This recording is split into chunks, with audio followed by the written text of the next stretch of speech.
As a father, my philosophy has been simple. If I don't want my kids to drown, I got two options. I can either do my best to keep them away from water, or I can teach them how to swim. When it comes to fear, it's something extremely useful. Fear allows us to be alert and aware of potential risk and dangers. That having been said, risk or fear rather gets past its use case when it hinders you from living your life, from taking smart risks. So we're going to be talking about credit aversion in this live stream. Credit aversion is literally a psychological disease that is destroying Black America's opportunity for prosperity. Credit aversion is going to be covered in this live stream in depth, breaking down what it is, why it is so negative, where its source is from. And towards the end of the live stream, as always, we're going to get into solutions and things that we can do differently to better position ourselves to get through and cure credit aversion. So let's be abundantly clear. Credit aversion in the Black community today is really something that is tearing down the community from the inside out. And there's only two ways to avoid it legitimately if you plan on not participating with credit. Like, there's literally only two options you got. You're either willing to live off grid in some tricked out minivan on the side of the road and not participate in functional society, or you're going to be an exceptionally high income earner. You're going to be somebody relative to your financial goals and your lifestyle who's going to make serious cash money. And most of us don't fall in either one of those buckets. None of us really want to live under a rock on the side of the road. And none of us really make the kind of money, 6 and 7 figures, after taxes, after expenses a year, to live the lifestyle that we envision for ourselves, for our loved ones, for the community that we belong to, and the financial goals and aspirations that we have. None of us, the vast majority of us, don't fall in either one of those.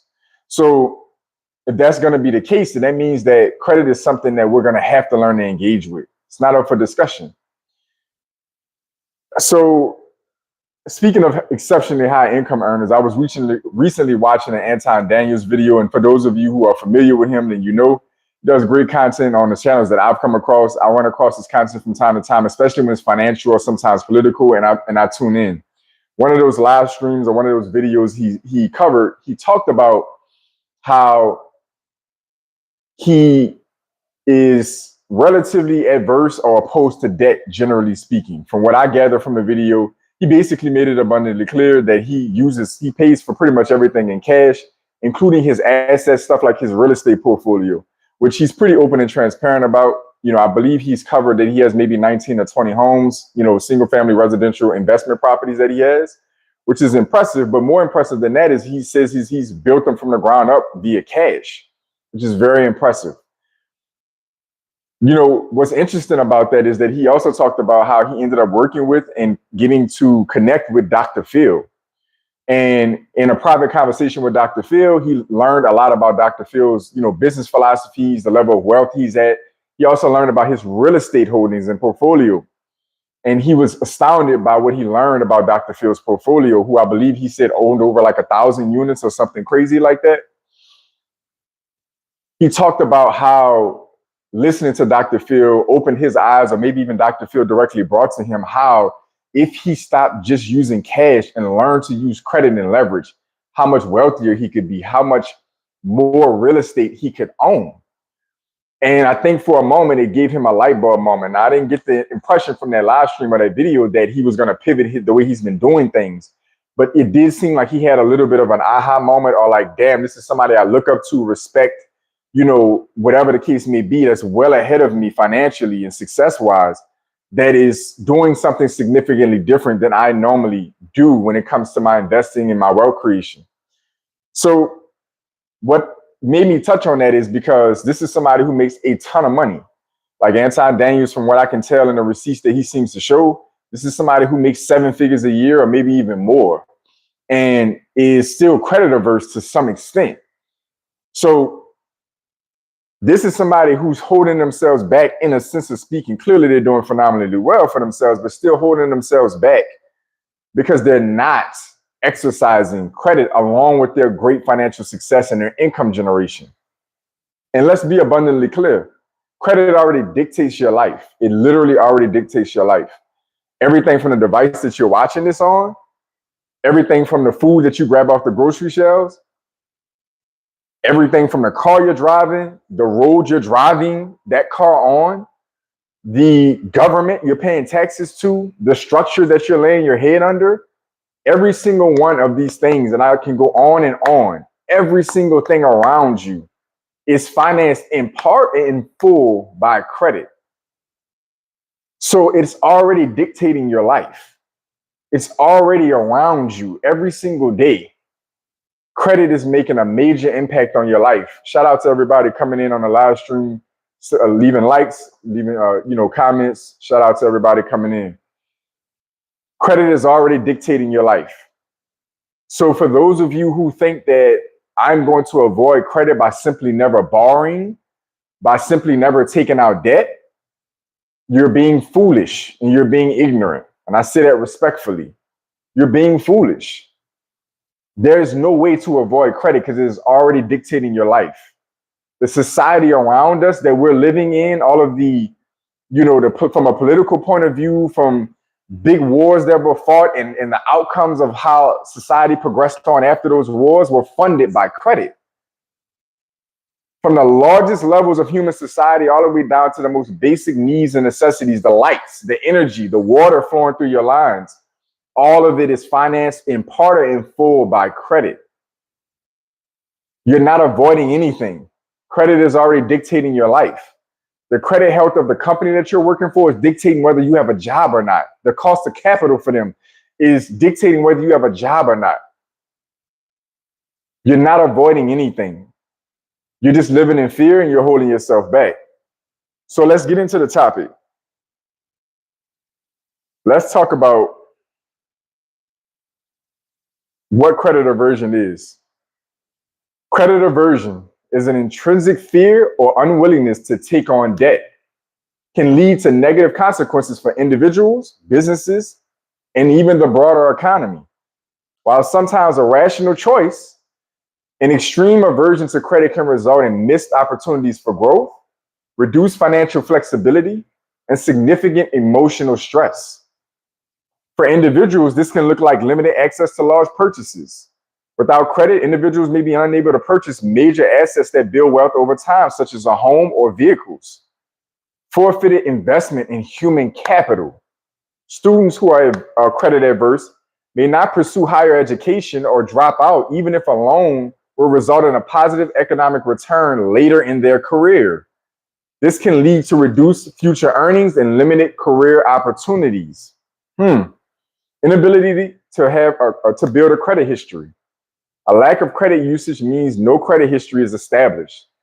This can make it difficult to get loans later in life and may also negatively affect the interest rates on other financial products like insurance.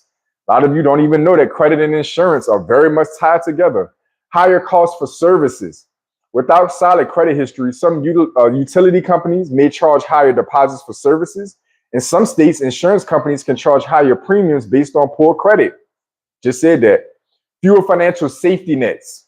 Relying on credit can help individuals manage financial shocks like a medical emergency or a sudden job loss. Credit averse people may be more vulnerable to such events and could be forced to liquidate their savings to cover costs. So everybody who keeps thinking about that mythical emergency fund only in itself being the safety net to financial emergencies, here's another proof in the pudding that that's foolish. Increased financial anxiety. Individuals with negative view on credit may avoid dealing with their finances altogether, leading to feelings of anxiety, shame, and helplessness.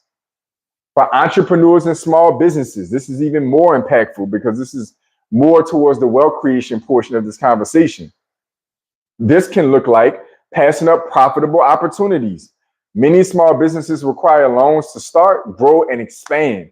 Debt-averse entrepreneurs may forego profitable business opportunities or fail to invest in technology that would help them expand. Stunted growth. When a company cannot secure capital, its growth can stagnate. For example, a business may avoid taking out a bank loan to purchase a new piece of equipment limiting its ability to increase output and capture new markets.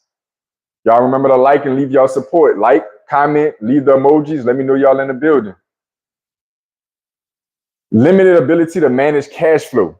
Credit provides flexibility to businesses to manage uneven cash flow. Without access to credit, entrepreneurs may not be able to weather slow periods and could be forced to make more drastic measures. For the broader economy, reduced investment, decreased consumer spending, slower growth in key sectors, and inhibited innovations. So this can have a broader effect on the entire economic system if enough people or businesses were credit averse. Yes, sir. Israel, man, it's good to see you in the building. So let's talk about it a little further. Credit aversion and the connection with poverty, because there's a direct correlation and connection of credit aversion and poverty. So credit aversion and poverty share a complex, interconnected relationship in which each can reinforce the other. Low-income individuals may develop an aversion to credit due to financial instability and a fear of debt, which in turn limits their access to financial tools that could help them escape poverty. How credit aversion can result from deepened poverty.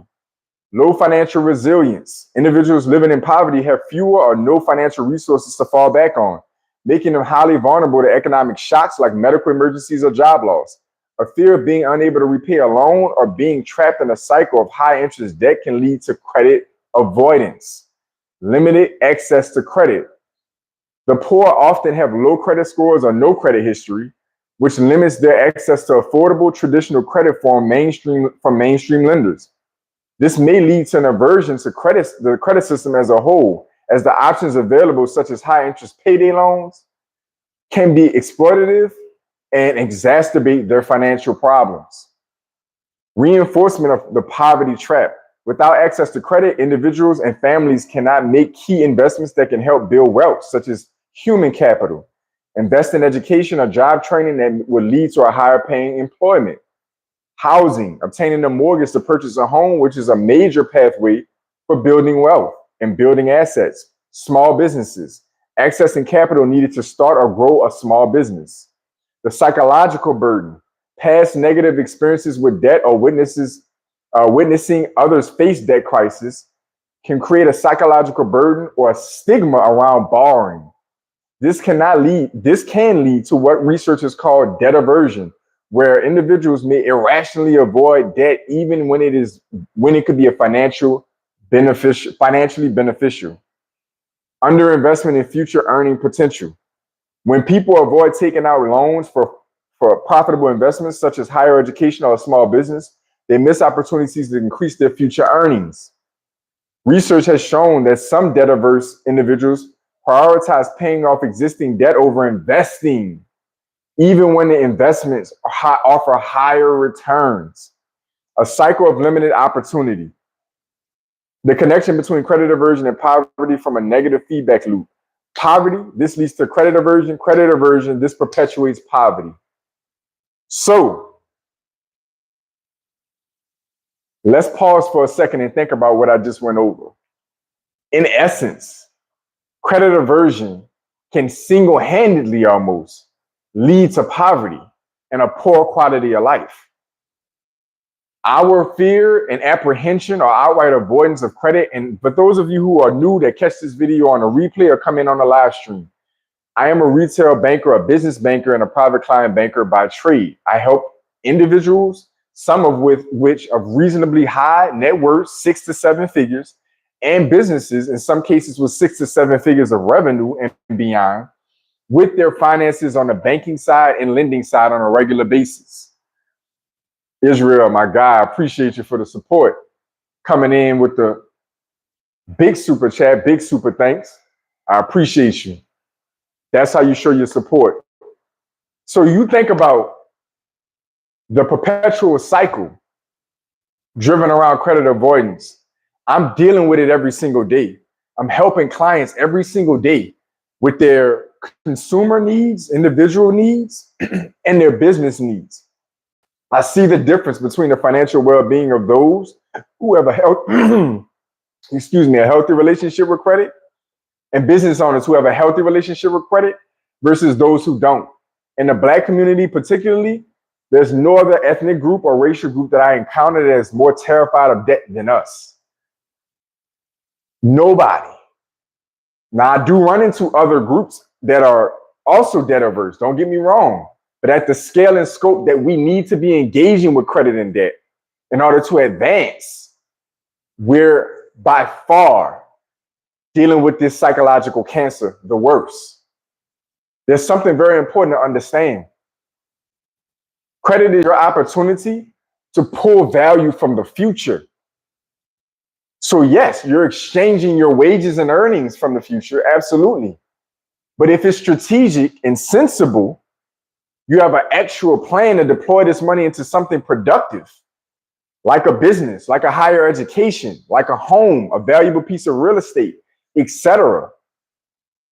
Then the future potential of that investment will outpace that fixed debt or even that potentially variable debt. You're pulling value from the future to implement now, to get opportunities now. Credit is speed. I've been saying that on this channel since its inception. It is speed. It is your opportunity to cover ground that you can never cover off of your working wage, that you can never cover off of your savings. Credit is your opportunity to make a dent in today's world for tomorrow's legacy. Every single thing around you governing your life is dictated by credit. Over 90% of the world's money or currency is credit. Cash has been long gone. Been. It is essential for us to understand that we can't make any social or political movements, if that's where your head is, without proper education and access and utilization of credit. I don't give a damn what your philosophy in your community may be or for your people group may be. If you're not going to exercise good financial habits and take smart financial risk, if you're not going to engage on an effective level with credit, then you're only going to be a victim to it, and you're not going to be able to move the needle in any other significant way for your people group or your community. It's not going to happen. Because the people, the forces you're bumping up against and that you're competing against or you're fighting against are using credit, and they're using it at scale. So let's talk about the root cause of credit aversion, particularly in Black and brown communities. So the root of credit aversion in the Black community stems from a long history of systemic discrimination and exclusion from the financial institutions. This created a trauma-like response that leads to distrust of the banking system and a fear of debt, and even amongst qualified applicants. Imagine that. You actually have access to it and you're too scared to use it. That's crazy work. Key factors in historical context included the legacy of discriminatory lending has played a big role. Predatory financial practices has played a big role. Banking deserts. This is a big one for me that's near and dear. One of the biggest live streams I've done the last few months has been talking about how important Black banks are and how they're going extinct in our community. Let's dive into that for a second. Banking deserts. Many Black communities have been historically neglected by traditional banks and financial services, creating banking deserts where access to capital is severely limited. This forces reliance on alternative services and restricts economic development.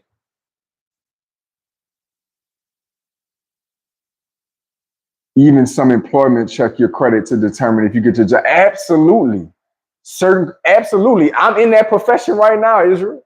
I'm literally in that profession right now. I am in financial services and banking. I literally had to give damn near a thesis statement on my financial background when they did a background check and credit check on me.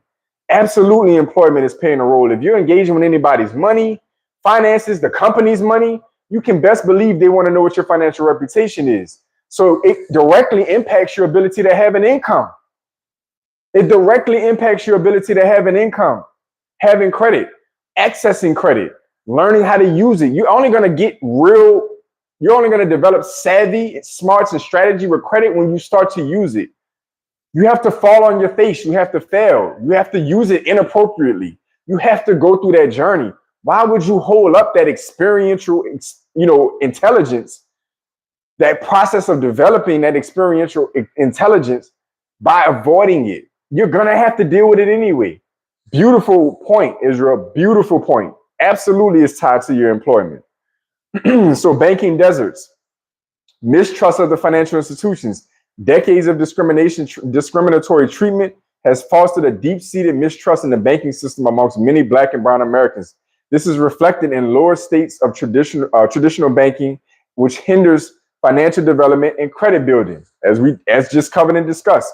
Bias in modern credit scoring. This is relevant today. All of it is, but this is particularly still active today. While credit scoring was intended to be racially neutral, imagine that, it continues to be continues to perpetuate systemic inequalities. Modern algorithms and models often bake in past discrimination by favoring data points less common in Black communities. Factors like rental and utility payments, which could boost scores for many and often excluded from calculations. I just covered a video that'll be coming out in a couple weeks talking about the difference between FICO and Vantage and how Vantage scoring does a better job of including some of these alternative credit data and payment data experiences in their scoring models, and how that's being used now in housing lending decisions and mortgage lending decisions. That video will be coming out in a couple weeks.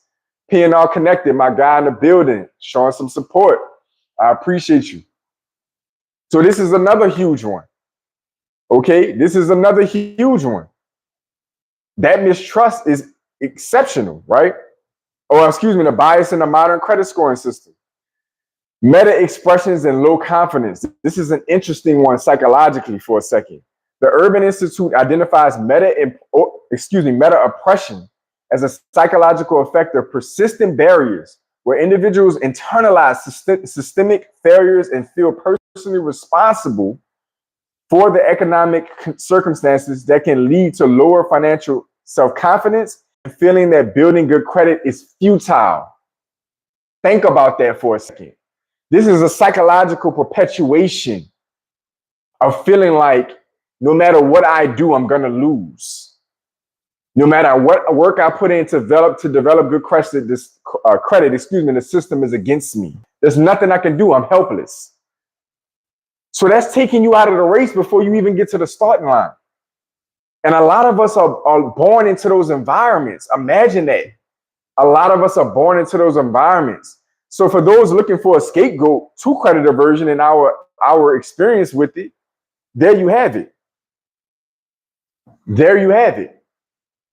We have it. It's there already. It's not something you're just born with inherently. It's not in your DNA to be credit averse. It's something that's perpetuated in our communities, perpetuated in our experience in this financial system in this country. And so the tide is shifting. Things are changing. The mainstream economic system, the private corporations, financial institutions, they're all getting in on, closing the racial wealth gap, economic inclusion, financial literacy. Now I've shot a video and a live stream around this already. You can get into the weeds of what their motivations are for that, because we're a huge market share not to be participating in the lending market. We're a huge market share not to be participating with credit. That's a lot of money left on the table for these institutions and these companies and corporations. Why do you think the buy now, pay later came from? What do you think it came from? It wasn't for people with good credit already. It wasn't for people with credit card access already.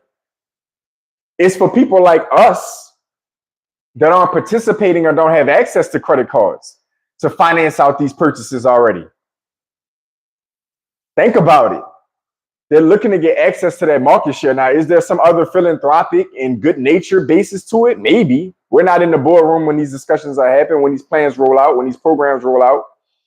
But I can tell you that there's a financial incentive. And if there's money there, then there's a reason to be there. So this is a huge issue. And now we need to start talking about the solutions, because this is a deeper conversation as well. Y'all let me know what y'all thinking so far. And it includes you catching the replay. You made it this far, you caught the replay, comment down below. And I'm very responsive in the comment section. But for those of you who are live, for just a second, let me know what you're thinking so far about credit aversion. Are you yourself, or do you know someone close to you, or have you come up in a household, or are you a part of a community that you would diagnose as credit averse? Let me know in the comment section, in the chat.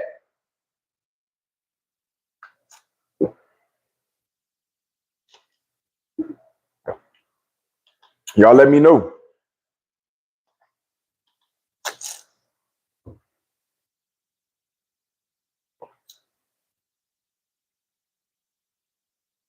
So while we talk about solutions for credit aversion in the Black and brown community,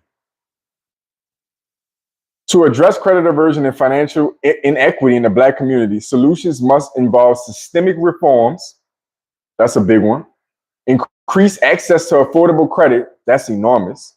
Robust financial education. That's paramount. And building trust in financial institutions. That is essential. A combination of individual and community level actions and a broader policy changes are necessary to counter the effects of historical discrimination and predatory lending. So let's go back over the highlighted solutions. Systemic reforms, increase access to affordable credit, robust financial education, and building trust in financial institutions. That is exactly what this channel is based on. For my pioneers that have been tuned in for months or longer, that is exactly what this channel is built on. I surmise it into helping you to master relationship banking and maximize your borrowing capacity. When you think about those 2 points, everything that I'm saying is that it takes systemic reforms. It takes this is setting you up for increased access to affordable credit. It's teaching financial education by proxy and helping you to build trust in financial institutions by teaching you how they work, how their products and services work, their philosophies, their underwriting. I teach all that on this channel, all of it. So for my pioneers that have been tuned in, PNR Connected Israel, supporting, leaving your super checks, leaving your support to support this channel. Y'all already knew, y'all tuned in. For those catching the replay who are new or catching this live stream that are new, that is what this is about. You're on a single channel on YouTube that is a financial professional by trade, not just some credit guru that's trying to sell you courses, programs, hacks, and strategies, buy you into some community just to turn around and put you through a sales funnel. Because I haven't set, even though this channel is fully capable, I haven't set anybody up for that yet. I haven't sold you anything on this channel yet. Nothing. And it's not because I don't have the ability to do so. Literally, I've given out, this is going on 700 videos in this channel in less than 3 years that are all organic. 700 between long form live streams and shorts. Name me a channel out there that has all organic, not reaction videos, all organic content, 700 videos in less than 3 years. Don't worry, I'll wait for it. That's giving you genuine financial content as a financial professional. So if you walked in and dealt with a relationship manager, a business banker at your local institution, a private client banker, you have it right here on this channel, because that's what I do. That's exactly who I am. Yeah, they wasn't teaching this when and where I came up in Baltimore City. Of course. I look at Baltimore damn near like the New Orleans of the North, of the Northeast. Like, I'm from New Orleans, so we can correlate all day from what I understand. I haven't stepped foot in Baltimore, so let me be fair. But from what I've heard and understand about Baltimore, very chocolate city, and a city with huge history, but serious issues in banking deserts, financial education, financial discrimination, financial exploitation. So I already know you know what time it is, PNR. So let's get into this a little further. Systemic and policy level solutions. What does that look like? Expanding access to affordable and fair credit. The financial industry can develop special purpose credit programs. Ooh, that's a big one. The financial industry can develop special purpose credit programs, which are specifically designed to address systemic racism and credit underwriting by offering low to no interest loans to underserved populations. Wouldn't that be crazy? Wouldn't that be crazy? Reform the credit scoring system. The current system is influenced by racial bias and historical inequities, such as the exclusion of data that reflects financial responsibility in the Black community. So the things that we have had access to, like utility bills, rent, that we've paid on time, been responsible with, doesn't even get counted, is what's basically been said. That's changing slowly but surely. Shout out to Vantage or Vantage. Incorporate alternative data such as rent, utilities, telecom payments to more accurately measure credit worthiness. Absolutely. Stop using credit scores for non-credit decisions such as employment. Israel, you just nailed this, which perpetuates a cycle of low wages and an inability to build credit. You just nailed this, Israel. All right, I got somebody else in the building. I'm gonna really emphasize nuances in finances. Way too much Dave Ramsey type of content on YouTube, in my opinion, holds us back, Black people back in this long run. Yeah, absolutely. That's a fact. They normalize debt a lot, and it's annoying. Yeah, absolutely. The majority of content, not majority, there's a huge credit space that's brewing, but yes, mainstream financial content is very Dave Ramsey based. Absolutely. Everybody's talking about budgeting. Let's be cute and budget, guys. Like everybody wants to avoid debt, run from debt, how to pay off debt. The minimal investing they're talking about doesn't involve real scale. It doesn't talk about business ownership and launching a business. It doesn't talk about scaling in real estate. It doesn't talk about purchasing franchises and taking on debt and accessing credit to do these things. It's the cute, fluffy stuff that a lot of these people come from a background where they can afford to do so. They don't come from an underprivileged, underserved background. So they get to be cute like Dave Ramsey and avoid debt and get higher educations at scale, get these high paying jobs that pay them enough to be able to exercise these financial strategies and not really encounter debt that much. Their parents pass credit down to them, authorized users, etc. So absolutely, that's a great comment. Great chime in. Pay off this 2% fixed rate debt because the borrower is slave to the lender. Yeah, retarded. Because if I can turn around and take this 2% debt and invest in something that's making me 8 to 10%, I mean, who the hell is enslaved? How is that enslaved? How? Hi, man, my credit score went down to 10 points this month. I didn't even apply for anything. You have to tell me some more details about that, PNR. I'd love to look into that for you, or at least get some context on what that might be. You know, I shot another video talking about, clarifying, some things around credit usage and stuff like that. So I wouldn't mind diving into that for you. All right, let's keep going for a second because we got more to cover. Invest in minority deposit institutions. Damn.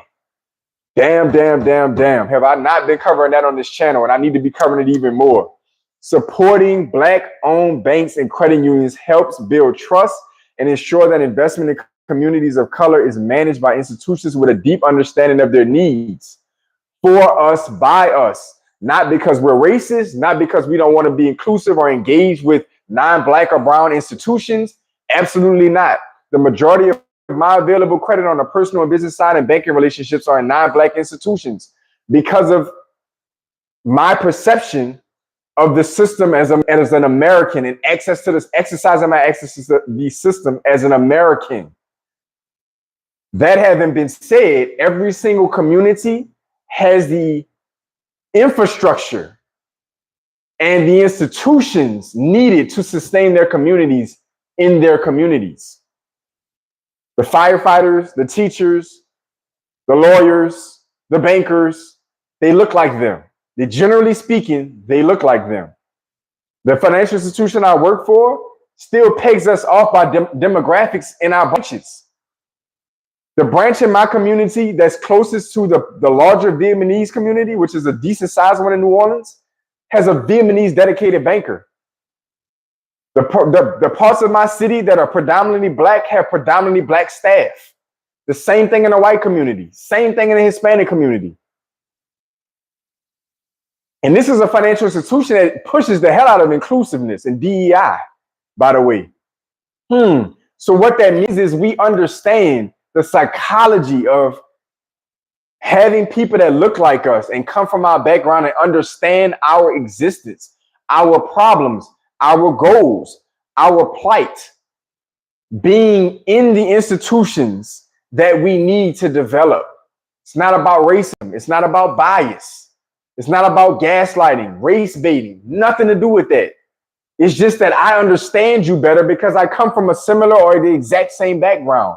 I understand you better because we come from a similar dialect. We're going to talk very similar. We're going to understand the nuances of each other's speech and communication, effective communication. Yes, I still want to branch out and network and collaborate with people from other backgrounds. For sure, some of the closest people to me are not Black. They're not. Some of them are. But when we're talking about developing and healing the enormous plight in the community financially related and the huge mistrust and the financial exploitation in the Black and brown community, you absolutely need to have more robust banking in the Black community, in the brown community. And it needs to be filled with educated, quality professionals that look like us, not just individuals that look like us that suck, that are ignorant, that are dumb, that just look like us. I don't give a damn about that. I don't care about that. I don't give a fuck if you look like me. If you're not going to actually get the job done, I don't care what you look like. But it is very helpful to fill up our neighborhoods with financial institutions and financial services companies. And it happens to be filled with quality individuals, some of which, or maybe many of which, that look like us and can better relate and communicate with us and teach us. I'm all about that. That is important. So again, invest in minority deposited institutions, MDIs. I'm going to be covering a lot more content about them in the near future. Cancel federal student loan debt. I wasn't expecting that one, but damn. Black Americans are disproportionately affected by student loan debt, which hinders their ability to build wealth. Canceling this debt would immediately increase wealth of Black households and free up capital for other investments like home ownership. If that ain't big, damn. Strengthen fair lending practices and enforcement. Regulators can take a more granular, race-conscious approach when supervising lending activities to ensure financial institutions are meeting the credit needs of the entire community. This is where the CRA, Community Reinvestment Act, comes from. And every single one of you that are going to your banks on a regular regular basis in your neighborhood or in your community, or you're banking at these institutions, almost all of them, if not all of them, are subject to the CRA, Community Reinvestment Act. You have the right to walk into those institutions and ask them, what programs do you have in place that fit or meet the requirements of the CRA, Community Reinvestment Act? They should be able to teach you about financial education programs, home ownership programs, business development and business lending programs, credit rebuilding and restoration programs. Your financial institution, by regulation, should be providing some of these things. You can walk into your bank and find out about it. Yep, that's why our dollar doesn't stay in our community. Absolutely. Absolutely, that's a huge part, PNR. Thank y'all for y'all super thanks, super chats, thumbs up, emojis. Thank y'all for the support on the live stream, because we dropping some massive value in these live streams. PNR, you spot on. The Jewish community, large swaths of the white community, the Arab community, Muslim community, however you want to address that, even the Hispanic community coming into this country under the circumstances that they're coming in at scale, are understanding the concept of circulating money. Buying and borrowing and lending and aiding with each other and charity with each other. Pooling resources, living in the same house, going into business together. The dollar doesn't stay in our community out of a lack of financial literacy, out of lack of ideology, out of lack of community integrity. We can't even get that done in our households, PNR. Hell with the community. How many of us can get that done in our household? How many of us can get it done amongst our parents and our peers and our siblings? Don't even go outside the house. Don't even go that far. Let's not even talk about the neighborhood or the subdivision, the zip code, the city. How many of us can get it done in our households, PNR? I couldn't get it done. I don't know about y'all, but I couldn't. So damn the community, we can't get it done in our household. The first financial burden you experience is usually from your household. Your parents then put debt in your name before you were 18. If you're in some kind of relationship, you're dealing with the, you know what I'm saying, turbulence in that, and the child support, all of the friction that goes on and the battles and breakups and stuff like that, broken households. We don't pool together as it is in our household. So damn, the community, we can't even get that far. That's way ahead of the conversation. So absolutely, that's big facts. Speaking of community and institutional solutions, that's next on the list. We got more to cover, so I'm gonna blitz through this before I start running my mouth any further. Community and institutional solutions provide culturally competent financial education. Damn, that's a mouthful. Provide culturally competent financial education. Education programs should be accessible within Black communities in trusted spaces like churches, schools, barbershops, beauty salons. Topics should include credit fundamentals, budgeting, home buyer education, and strategies to navigate student loans. Damn. Imagine walking into your barbershop and instead of talking about the sports game or the next hottest rap album that came out and beefing over who dropped the best music or the best verse on that song, you walk in and hear conversations about home ownership and credit development. Holy shit. Imagine walking into the barbershop or beauty salon and instead of the gossip, you're talking about financial education, credit fundamentals, budgeting, business development, pooling capital. What? What? Are you kidding me? Are you kidding me? As infectious as conversation and engagement is in barbershops and beauty salons, the church, instead of finding out who the pastor's sleeping with, who the pastor's daughter is sleeping with, can you imagine walking in and getting full-scale financial education, collective conversations about community development, financial community development, pooling capital, community projects that can be used to launch Black banks and Black financial services professionals in the community? What would be life-changing, especially for the youth? Exactly. Who is that? Brandon Man 9. Exactly. Life-changing. Legacy-changing. Let's do that. Legacy-changing. Imagine the impact if the environments that are the most pervasive and infectious in conversation and communication were not spent talking about rap music, competing and talking about going back and forth over who is the best basketball player and football player, what happened in the club last night, who's sleeping with who. What if you walked in and the large portions of those conversations were around financial education and development? How do we empower our youth financially?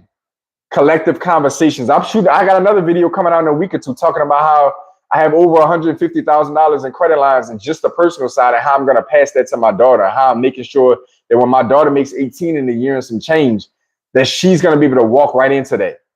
Can y'all imagine if y'all were in a household where your father made it a priority by the time you made 18 to have access to over $150,000 in credit on your credit report? And what that could have done for you with the proper education and guidance? Hell yeah, these systems got us brainwashed. No question about it. I always felt like if Black people, hold on, let me back up. Hold on. Y'all rolling in with these chats today. I always felt like if Black people understood fiat and how inflation worked alone, it would be a game changer. Absolutely. I can't speak for y'all, but I feel like we all got that excuse me, I can speak for y'all, but I feel like all we got knew that the Black community, the Black member with thousands of safe and mattresses. Oh yeah, absolutely. I'm sorry, I kind of fumbled through that for a second. But yeah, absolutely. I know that firsthand. I'm a banker by trade. I can tell you all kind of people who hide money, getting cashier's checks and cash and stuffing it away and hiding it. I can tell you all about the individuals that are doing it in their bank accounts. They're using their checking account as a mattress. Using their checking account as a mattress. Every day I'm like, yo, what you doing with this money? What's your plans? I'm just saving it. Well, you know you got other options to earn more interest on that money. No, I'm good. I ain't trying to risk nothing. I ain't trying to invest in nothing. You never heard of inflation, my G? You never heard of the invisible tax? No?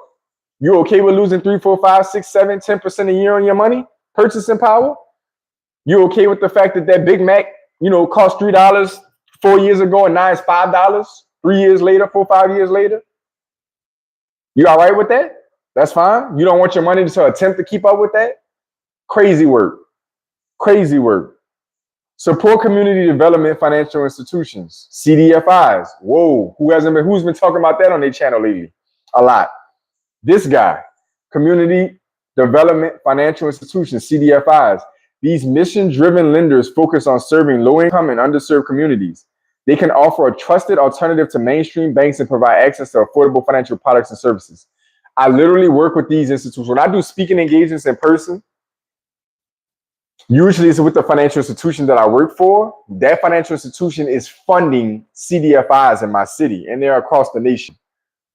We do joint speaking engagements with the CDFIs, so we're not competitors. Imagine that. We're not competitors. So what ends up happening is I'm the mainstream financial institution. I'm the business banker. I'm the mainstream lender. I also have a mortgage license, a mortgage loan originator's license. So I'm also working with, home lending. We have the CDFI here in support in conjunction. So what ends up happening is I get a client that needs business lending needs. In particular, usually it's business lending, but sometimes it's home lending, overall credit, financial, just access to capital, right? Didn't a dollar fall 40%? Depending on what window of time PNR Connected you're talking about, the dollar's lost over 95% of its value in the last handful of decades, especially since we got off the gold standard in the 1970s, thanks to Richard Nixon and what was going on at the time. We use CDFIs as a backstop support when we have clients as bankers, as business bankers and private client, well, not my private client customers, but as standard, consumer banking. When we have clients that have business lending needs or just access to capital needs or home lending needs, we use the CDFI as a backstop. When we can't serve them, instead of throwing them to the wayside and saying, you don't fit this box, you don't qualify, we refer them to the CDFI, who has flexible standards, who can look at your picture and try to bend and flex products to your needs. CDFIs are crucial, especially when you have quality bankers like myself out there who keep them in their back pocket to support the community that I'm serving when the community doesn't fit the criteria that my mainstream institution has laid out. I don't turn my people away if they're serious and they're serious about their finances and what they're trying to get accomplished. I don't turn them away. I give them solutions and alternatives. I tie them in with CDFIs. I'll even refer them to a small local bank in the community that I know has a program that fits. I will refer them to a competitor before I turn them away, because I give a damn about the people I'm helping. I give a damn about the community. I'm not just there for the money. I'm absolutely not a nonprofit. I'm here to make money. And just like this YouTube channel, I'm here to make money. But at the end of the day, I am absolutely, as you can see, for those of you who are familiar, my dedicated pioneers, they already know, they'll tell you. I put out all kind of game, quality information, quality education for free that most would shove you through a sales funnel and force you to pay for. Through a course, a book, an ebook, a program, a mastermind. You get it for free. So these CDFIs are another example of what I'm talking about. True financial professionals are a plug in the entire community. I literally bank at more than 50% of the financial institutions available in my city. Why? Not because I need them at all. Some of them don't even serve me that well, but I know their products and services. I bank there. When my clients need credit development, when they need certain lending products that I know that we can't touch, when they need access to capital or they need basic banking products that our stuff is too expensive or they can't reach, I send them to the competitor. I send them to the credit union or the small financial institution or the CDFI, because I'm not worried about losing business. I'm not worried about losing business. I'm worried about building a relationship with that client. I'm the plug. I don't have to worry about them getting stolen by another banker, because I know they don't have another me out there in the marketplace. I know there's other good bankers and financial services professionals, but there's not another me out there. You're not going to get it the way I'm putting it down. So it's on you if you want to abandon that and throw that away. But over 90% of my clients, business or consumer, come back. Even if I send them to another institution, they go do what they're supposed to do over there, and they come right back over here and tell me and report back and tell me what's going on and what the next steps are. So CDFIs are crucial. Promote financial counseling and coaching. Pairing individuals with nonprofit credit counseling agencies can help manage debt, improve credit scores, and increase confidence when applying for loans. Fostering lending circles and peer support groups. Just rambled and ran my mouth about that. These informal mechanisms can help community members save, build credit, and provide mutual support when avoiding predatory lending. This is something the Jewish community does so well. I'm thinking about shooting a whole video around how the Jewish community has a phenomenal network of face card value baked into their ideology, into their culture, where they're so locked in. There's such a social stigma around being a liar or a thief or being untrustworthy that they're able to do handshake deals to transact money amongst each other on a high level. That's how the Jewish community excels so much financially in one way. They literally have they've baked it in where you're ostracized from that community as a whole if you're a liar or a thief or don't hold up your end of the bargain. And it's so strong that the integrity and the ideology is so strong that they can shake hands on 5- and 6-figure deals. They can donate money to each other and trust that what's supposed to happen is going to happen amongst them. You know how fast money can change hands? How much scale that would allow? You know what kind of network that provides? When you don't have to do all of the legalities and contracts and defaults and, bank, all this other stuff, because you have social integrity, cultural integrity. Crazy work. Develop accessible, inclusive products. Financial institutions should create personalized products and services that match the specific income profiles and needs of Black consumers rather than relying on punitive short-term solutions like payday loans. Individual strategies to build credit. Start early. Begin credit history as early as possible to create positive financial track record for future needs such as mortgages. Use credit responsibly. Lower credit utilization and monitor and review credit reports often and frequent. I'm gonna have to keep this one up, yo. I ran across this doing my research to set up for this live stream, but the solutions in here are really impressive. So I want y'all to comment in the chat for a second. Let me know what y'all thoughts are around this credit aversion. Let me know what y'all thoughts are about this from a culture and a community point of view, because the good bulk of you in the chat seem to be from the community and the broader community as an American as a whole. Let me be clear. This is not to ostracize anybody, but there's a deeper problem and somebody needs to be addressing towards the Black and brown community specifically, and that's why this content is targeted. And many of my pioneers on the channel anyway happen to be Black and brown, but many of you actively in the chat right now, and if you're catching the replay, for you as well, drop in the comment section down below. What are y'all thoughts around this credit aversion? What are some solutions that I didn't cover or ones that I did cover that you highlighted or you thought were specifically useful or you think can be built upon?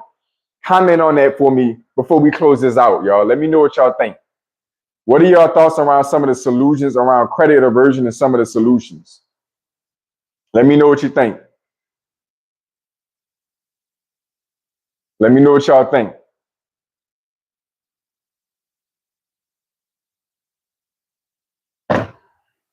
Yeah, for Black people, I think we're debt averse because generally most of us never got proper access to it. Proper access to credit and proper education. Absolutely. That's a fact. And that's perpetuating to this day, by the way. That's not changing that scale like it needs to be. Y'all let me know some additional thoughts. You've been spot on, straight balls. Appreciate you, PNL. You already know I'm coming from I'm coming straight from the chest with it every time. Straight from the chest.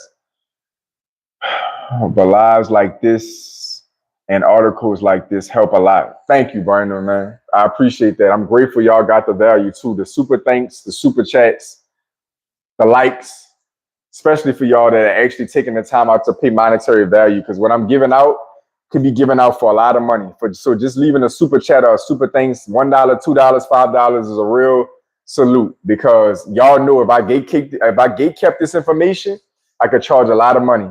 Y'all know that. Y'all know that. So for those of you who are willing to put a few dollars as a tip, as a thank you for taking this time out on the evenings like I do multiple times a week, I appreciate y'all. Any final thoughts on solutions? Any final thoughts on solutions? As well, before y'all leave out, any final thoughts on more content around this that y'all specifically would like me to cover?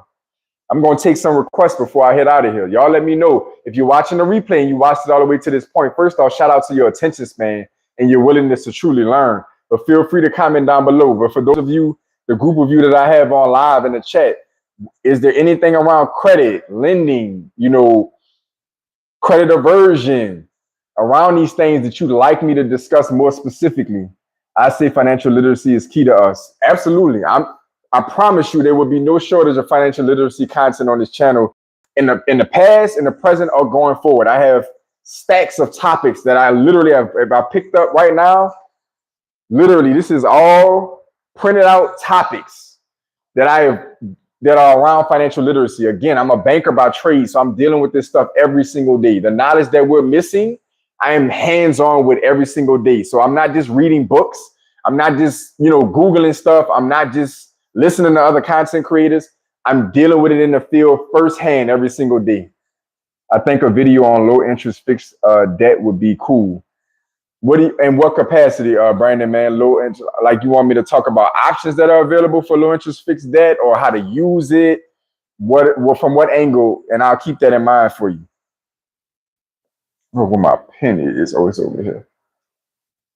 Anybody else with any ideas around solutions or content before I close this out that you would like covered, talked about, elaborate on? How to use okay, so how to use it. How to use low interest debt would be cool. So you're just to make sure I'm understanding how to use it to maybe get into real estate or start a business or buy a franchise. Is that what you're saying? How to access it and how to use it towards those things, Brandon, man? Like you said, it starts at home, pooling resources and then go out with it. Absolutely. PNR, that's a big fact as far as solutions are concerned. That's a big fact. That's a huge fact. Starting right here in our own households amongst each other and building that integrity and that ideology amongst each other and that practice culturally amongst each other. If we can learn to circulate money amongst each other, we'll understand the circulation of money in the broader economy. So that's right on, PNR. Yes, to access, but also not to fear it. Absolutely, Brandon, man, that's for sure. I'm going to write that down somewhere real quick, too. Videos on low interest debt, how to use it and not to fear it. Been a ton of content already on the channel around that, Brandon, man.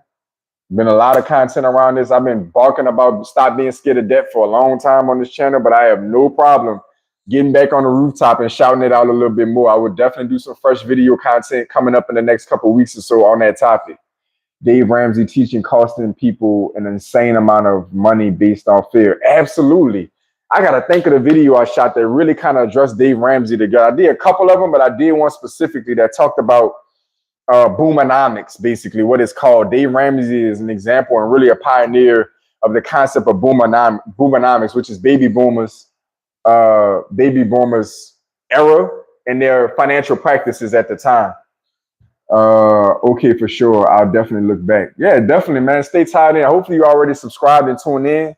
I promise you, I got videos. I might even see if I can link you up in that. So make sure you leave a comment on the video so I can make sure that I can, find you and try to put you in on maybe the thumbnail or something like that, just so you specifically know that I thought about you for that video. Michael says I'm debt free. Shout out to you. Don't get it twisted. Let me be clear as I close this out. Once you've reached a certain financial goal or you've reached a certain point where you have reached a financial benchmark where you don't need debt or to exercise leverage to grow or be whatever, then being debt free is phenomenal. That's absolutely an accomplishment if you're debt free, for sure. I'm not dumping or taking a dump on, being debt free or saving or having emergency funds or using cash. That's not the goal of my content whatsoever. What I am saying is that most of us, the vast, vast majority of us, are not financially ahead enough to not be using debt to gain ground. That's what I'm saying. Knowledge is power. Money is the muscle. Big facts. Big bars too. Big facts. Knowledge is power and money is the muscle. It is the tool. It is the point of leverage. And knowing how to use it makes that leverage work. That's big facts, Michael. That's it. That's it. Any other final thoughts? Any other requests before we close out, yo? Real quick before we close it out. We're running up on an hour, which I wouldn't mind covering this for even longer. But I do try to make these digestible lengths for people catching the replay, because people see how long these videos are and they already tune themselves out, even though there's a ton of value. Before y'all leave out, anybody that hasn't already, leave a super chat, leave a super thanks, leave your support on the channel, thumbs up if you haven't done it already. Buy cars at auctions. Absolutely. If you can find discounted, cars are essential, but if you can find them at a good price or a discount or at a value bargain, get to it. Leave y'all support on the channel. Continue to support the channel so the channel can continue to support you as always. I'm going to sign out on this one. Y'all get in the description down below once the video is fully uploaded, which will probably be like sometime tomorrow or the next day, so I'll optimize things. But y'all get down in the description, tie in with me. Appreciate the live. How you say credit is speed is golden. For sure. For sure. And I stand on that 110%. 110%. Credit is absolutely speed. It's absolutely speed. If you want, the faster you're trying to get to prosperity, the smarter you need to be using leverage, for sure. All right, Michael, I appreciate you. Y'all have a great evening. But all my pioneers, welcome back. To my new viewers, welcome in. I appreciate every single one of y'all. Y'all were phenomenal on this live stream. Very engaging, very tuned in. Great suggestions, great feedback, great support. Like, comment, share, subscribe. Super thanks, super chat. Y'all know y'all be paying the arm and a leg for this information with a lot of these other content creators. So I appreciate y'all. I'm going to see y'all in the next one. Next live stream is going to likely be Sunday coming up. I'm going to advertise or put that out for y'all. And I appreciate y'all, man. Stay focused. Stay in motion. I'll see y'all soon.